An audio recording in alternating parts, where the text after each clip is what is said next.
Hello friends, welcome to the new episode of my channel I Prince. এবং এই ভিডিওতে কয়েকটা আপডেট তোমাদেরকে দেবো। তো এখন আমরা বারবার কথা বলছি অক্ষয় কুমারের কেরিয়ারের এই মুহূর্তে অবস্থা নিয়ে, কোন জায়গাতে রয়েছে, কী অবস্থায় রয়েছে সেটা নিয়ে নানা সময় কথা বলছি। এবং আমি একটা কথা তোমাদেরকে বলেছিলাম, যারা অক্ষয় কুমারের ডাইহার্ট ফ্যান বা বহুদিন ধরে যারা অক্ষয় কুমারের কেরিয়ার ফলো করছে, যখনই অক্ষয় কুমারের কেরিয়ারে ডাউনফল এসছে, অক্ষয় কুমার অনেকটা ক্ষেত্রেই চলে গেছে কিন্তু স্মল বাজেট সিনেমার দিকে, এবং সেখানে গিয়ে কমেডি জনরাতে অনেক বেশি কাজ করেছে। এটা আমরা বারবার দেখে এসেছি নানা সময়। এবং কমেডির ক্ষেত্রে সেটা হতে পারে সোশ্যাল ড্রামা, কিন্তু যে করুন না কেন সেটার মধ্যে কমেডি থাকবে এবং সেটা ওয়ার্ক করেছে। আপনারা টয়লেটে প্রেম কথা দেখুন, জল এলবি টু দেখুন, ওগুলো সোশ্যাল ওয়ার্ক, কিন্তু বেসিক্যালি সোশ্যাল ড্রামা, কিন্তু সেখানে কমেডিটাও কিন্তু ভরপুর ছিল। তো লোকে অক্ষয় কুমারকে কমেডিতে বরাবরই পছন্দ করে এবং এটা আমরা সবাই জানি। কিন্তু মাঝখানে অক্ষয় কুমার শুধুমাত্র বড় বড় সিনেমা রিমেক মুভিগুলো করে যাচ্ছিল বলে ক্যারিয়ারে একটা প্রবলেম এসছে। তখন অক্ষয় কুমার প্রচুর সিনেমা করুক, যাই করুক না কেন, 2024-এও কামব্যাক হবে কিনা আমি বলতে পারছি না। একমাত্র ওয়েলকাম 3টা একটা বড় ভরসার জায়গা রয়েছে অবশ্যই।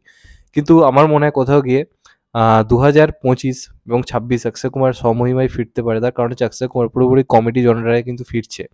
আমরা কদিন আগেই বলেছি প্রিয়দর্শনের সঙ্গে অক্ষয় কুমারের একটা কামব্যাক মুভি হতে চলেছে, একটা হরর কমেডি। সেটা তো হচ্ছেই। এখন যেটা খবর সামনে আসছে দুটো সিনেমা নিয়ে, যেটা নিয়ে আমি খুব এক্সাইটেড। একটা হচ্ছে জলের এলবি 3 এবং আরেকটা হচ্ছে হেরাফেরি 3, এবং এই দুটোই প্রজেক্ট কনফার্ম করে দিয়েছে অক্ষয় কুমার। সবথেকে যেটা খুশি হেরাফেরি 3 নিয়ে, যেটা 100% হচ্ছে। অক্ষয় কুমার নিজে বলেছে একটা ইন্টারভিউতে যে আমি এরপর হেরাফেরি 3 করতে চলেছি।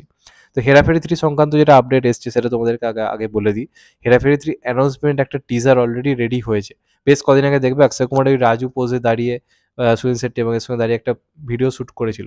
সেটা আদৌ আসছিল না এরকম একটা প্রশ্ন ছিল। তো সেটা সংক্রান্ত একটা অ্যানাউন্সমেন্ট ভিডিও বা টিজার বলা যেতে পারে, এরকম একটা আসতে পারে। সেটা হবে ওয়েলকাম 3 শুটিং হয়ে যাওয়ার পর। ওয়েলকাম 3 শুটিং অলরেডি চলছে, আর কদিন বাকি রয়েছে। সেই শুটিংটা কমপ্লিট হওয়ার পরে এই অ্যানাউন্সমেন্টটা প্রথমবারের জন্য আমাদের সামনে আসতে চলেছে, এবং ওটা হবে প্রপারলি অক্ষয় কুমারের কামব্যাক। এবং তার আগে যে সিনেমা অক্ষয় কুমারকে বলা যেতে পারে শিওর শট একটা হিট গ্যারেন্টি দেওয়ার চান্স রয়েছে, সেই সিনেমাটার নাম হচ্ছে কিন্তু জল এলএলবি 3। এটাতে রয়েছে আরশাদ ওয়ারসি অ্যাজ জলি, অক্ষয় কুমার অ্যাজ জলি, এবং এখানে আমরা মেন জজের চরিত্রে দেখতে পাবো সেই মানুষটাকে, যাকে আমরা দুটো পার্টিই দেখেছি, অর্থাৎ সৌরভ শুক্লাকে। এমনটা খবর আছে। তো এই কম্বিনেশনটা মারাত্মক, এবং আজ থেকে জল এলএলবি 3 এর কিন্তু শুটিং অলরেডি স্টার্ট হয়ে গেছে। এটা অবশ্যই একটা বিরাট খুশির খবর, এবং পরিচালনায় সুভাষ কাপুরই রয়েছে। তো এই দুটো প্রজেক্ট কিন্তু অক্ষয় কুমারের আমার মনে হয় কেরিয়ারে বিগেস্ট হিট হতে চলেছে। যদি সব কিছু ঠিক থাকে, এটার মাধ্যমে কিন্তু একটা বড়সড় কামব্যাক হওয়ার বিরাট বড় কিন্তু সুযোগ রয়েছে। এবার দেখা যাক শেষ পর্যন্ত এগুলো দিয়ে কামব্যাক হয় নাকি। আর যদি এগুলো দিয়েও না কামব্যাক হয়, তাহলে বুঝতে হবে অক্ষয় কুমারের কামব্যাক হওয়ার কোনো রাস্তার খোলা নেই। একটা বিমল অ্যাড করে বা বিভিন্ন জিনিস করে নিজের কেরিয়ারে বিরাট বড় ক্ষতি করেছে, সেটা আমাদেরকে এবার স্বীকার আস্তে আস্তে করতে হবে। এখন অবধি সময় রয়েছে 2024-25 অবধি, দেখার কি হয়। না হলে কিন্তু কামব্যাক করে হেরাফেরি 3 দিয়েও যদি না কামব্যাক হয়, বা জলেলবি 3 দিয়েও যদি না হয়, তাহলে কিন্তু বলতে হবে ভাই চাপের ব্যাপার কিন্তু রয়েছে। তো দেখা যাক কি হয়। আর এরপর যেটা নিয়ে কথা বলবো সেটা হচ্ছে মির্জার সেকেন্ড উইক প্লেক্স কালেকশন, যেটা সামনে এসছে, এবং সেটা কেমন সেটা নিয়ে কথা বলবো। তো এটা নিয়ে একটা কথাই বলা যেতে পারে, প্রচণ্ড প্রচণ্ড প্রচণ্ড হতাশাজনক। একদমই তোমরা ঠিক শুনছো, এবং এটা আমাদেরকে আরও বহু বছর পিছিয়ে দিচ্ছে মেন স্ট্রিম কমার্শিয়াল সিনেমার ভবিষ্যৎ খারাপ হওয়ার দিকে। তার কারণ সিঙ্গেল স্ক্রিন থেকে ভালো ব্যবসা আসছে, এটা তো অঙ্কুশদা নিজে বলেছে, আমি নিজেও তোমাদেরকে বলেছি, সেটা তো অবশ্যই। কিন্তু মাল্টিপ্লেক্সে কালেকশন না হলে, আমি যেটা বারবার বলেছি, একটা বাংলা সিনেমার এখন ওই 10-15 কোটি রেঞ্জে বক্স অফিস হওয়া খুব ইম্পসিবল। এবং অঙ্কুশদাকে যদি নেক্সট সুপারস্টার হতে হয়, তাকে অবশ্যই অন্ততপক্ষে একটা 5-6 কোটির বক্স অফিস তো দিতে হবে। তো এই সিনেমাটার ক্ষেত্রে সেটা তো প্রথম কথা হচ্ছে না। কিন্তু সেকেন্ড উইকে যে মানে কি বলবো, যে পতনটা এসছে বক্স অফিসে, সেটা কিন্তু কোথাও গিয়ে কিন্তু অস্বীকার করা যায় না। প্রথম সপ্তাহে যে প্লেক্স কালেকশন প্রচুর ছিল তা নয়, মোটামুটি 7 লাখের মতো ছিল, যেটা নিয়ে আমরা আলোচনা বহু সময় করেছি।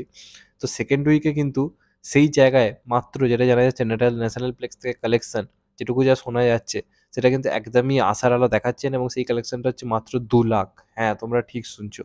তো 2 উইক মিলিয়ে, 2 সপ্তাহ মিলিয়ে ন্যাশনাল প্লেক্স থেকে পিভিআর, আইনক্স, সিনেপলিস, এই তিনটে যে ন্যাশনাল প্লেক্স চেন রয়েছে, সেখান থেকে যে কালেকশনটা জানা যাচ্ছে, সেটা কিন্তু 2 উইকস টোটাল 10 লাখ এখনও অবধি।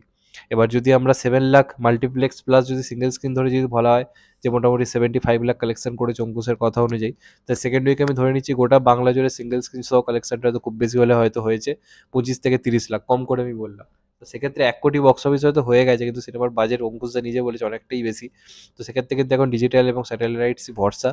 বক্স অফিস কিন্তু সিনেমা হল থেকে কোথাও কিন্তু ওঠা খুব ডিফিকাল্ট হলো। তো এটা কিন্তু কোথাও গিয়ে একটা ভালো ইঙ্গিত নয় মেন স্ট্রিম কমার্শিয়াল সিনেমার জন্য।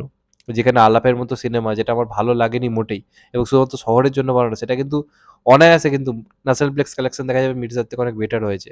তো এটা কিন্তু চিন্তার।